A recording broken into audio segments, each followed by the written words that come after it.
Good afternoon. Thanks for stopping by Across the Fence. I'm Keith Silva, in for Fran Stoddard. As Andy Dufresne says in the movie The Shawshank Redemption, get busy living or get busy dying. This quote, mixture of sage advice and cool calculation, epitomizes the film's popularity. When it came out in 1994, it was considered a well-crafted movie with memorable performances. Critics at the time thought it was good, not great. And when it received numerous award nominations, box office audiences remained unimpressed. The Shawshank Redemption was thought to be dead. Such sentiment was, as they say, greatly exaggerated. The legacy of the film lives on and in fact has become a thriving business. You might even say it got busy living. The Shawshank Experience, tracking the history of the world's favorite movie, was co-authored by University of Vermont Professor of English Tony Magistrali and Associate Professor of English at Ashland University in Ohio, Maura Grady. Welcome. Thanks for having us. Thank you. Tony, how did The Shawshank Redemption become the world's favorite movie? Well, I guess it was the accident of time, the accident of fate. It did not do well in theatrical release, but it was because of the word of mouth that came via Blockbuster. Those of you out there who are watching us, I hope you remember the whole Blockbuster phenomenon. And that's what created the fame that's associated with Shawshank Redemption. What does this movie have when it comes to rewatchability and just plain old appeal? What is it? Do you want me to go at that? Yeah, sure. Go, either of you. Go ahead, Tony. Well, I think that it's one of those movies, it's a feel-good movie. It's one of those movies that makes people glad to be alive and to believe that it's possible to overcome tragedy and situations that seem to be untenable. I think the whole notion of it's a film that's powerful enough to make men cry, which I think is really interesting, given the fact that it's got a strong base in both genders. How about you, Maura? Rewatchability? Well, I talk with my students about this a lot when I teach it. The difference between suspense and surprise. King has hints all throughout the book about the ending of the story. But Darabont, the filmmaker, takes all of that out. And so the ending, if you haven't read the book before, can be a big surprise.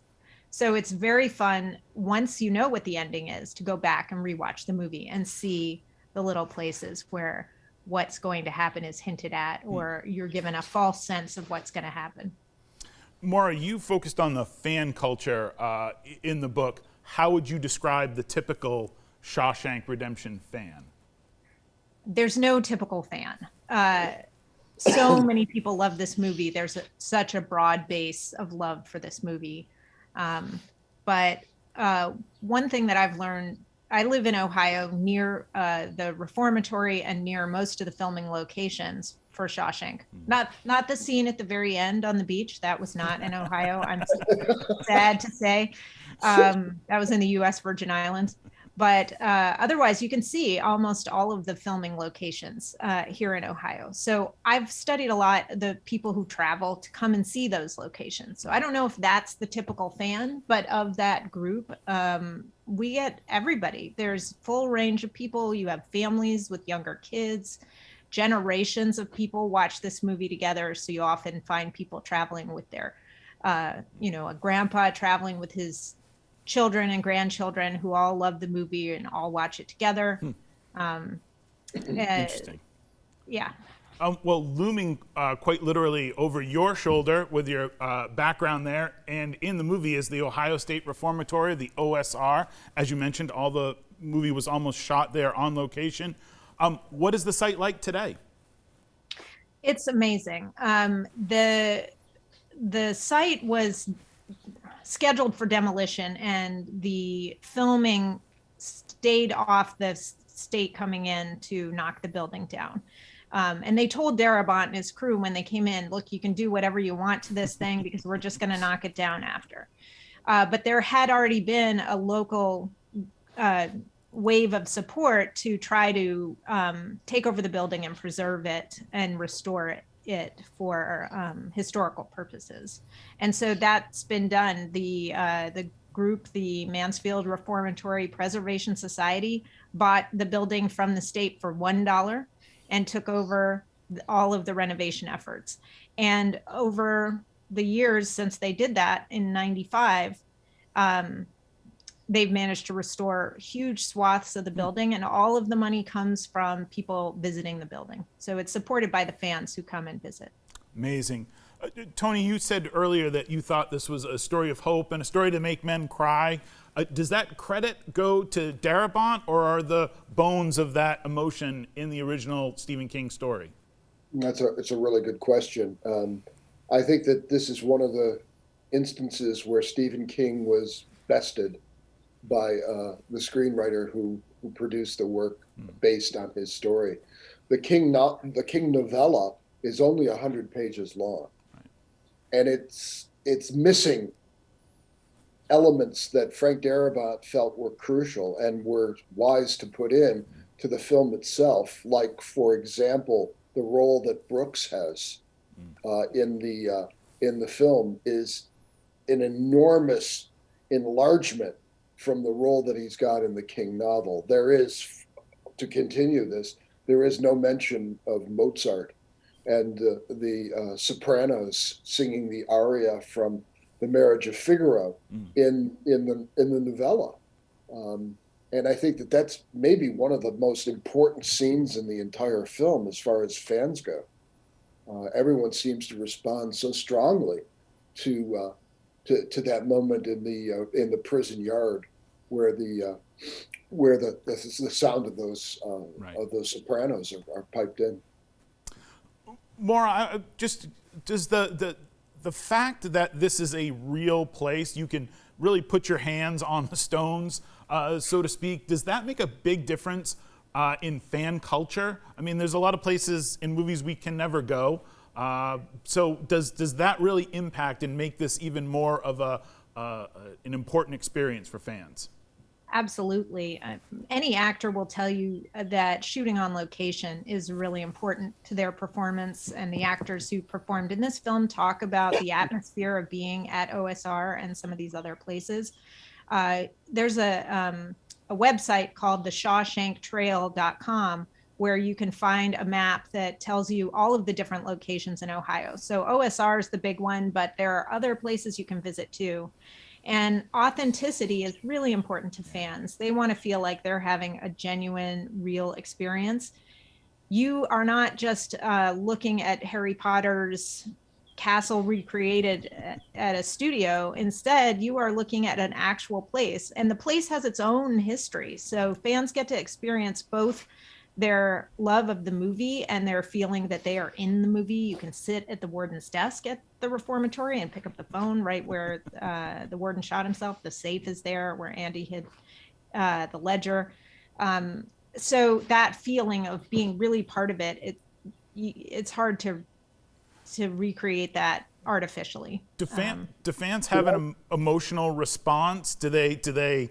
You say you take students there to visit for your classes and stuff. Do people have wide-eyed or tears or what? Absolutely. I mean, you asked about the fan base. There's fans of every kind. Lots of women fans.